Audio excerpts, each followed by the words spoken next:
ഈ സാനിയപ്പൻ ഇവിടുത്തെ വനിതാ തിയേറ്റർ അവരാണ് തുടങ്ങിയത്. അവരാണ് ഇതുകൊണ്ട് മോശം പറഞ്ഞത്. അവരുടെ തിയേറ്റർ നോക്കും, അവരുടെ ഫീൽഡ് സേഫാണോ?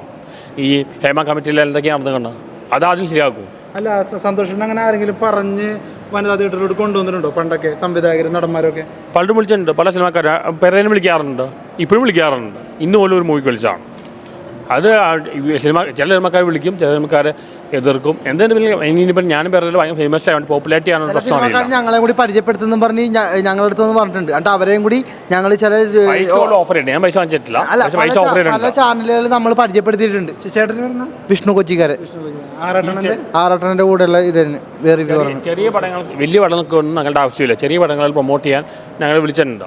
പക്ഷെ ഞാൻ കാശ് വാങ്ങിച്ചിട്ടില്ല. ആറാട്ടണൻ ഈ അടുത്ത് പറയുന്നുണ്ടായിരുന്നു ഇനി മുതൽ സിനിമ റിവ്യൂ തിയേറ്ററുകളിൽ കൊടുക്കുന്നില്ല, സ്വന്തമായിട്ട് ചാനൽ ഇടുന്നു എന്നുള്ളത്. അതൊക്കെ മാറ്റിയോ? അതൊക്കെ ചെയ്യാൻ പോകുന്നത്. കാരണം തിയേറ്ററിൽ വരുന്ന അവർക്ക് താല്പര്യമില്ല, തിയേറ്ററോടൊന്നും താല്പര്യമില്ല, മീഡിയക്കാർക്ക് താല്പര്യമില്ല. കാരണം അവരെ സിനിമാക്കാർ ഭീഷണിപ്പെടുത്തുകയാണ്. അതായത് വനിതാ തിയേറ്ററിൽ വെച്ച് ഭയങ്കര വൈറലായിട്ടുള്ള ആറാട്ടണ്ണനെ അവിടെ വെച്ച് തല്ലണത് വരെ ഓഡിയൻസ് കണ്ടിട്ടുണ്ട്.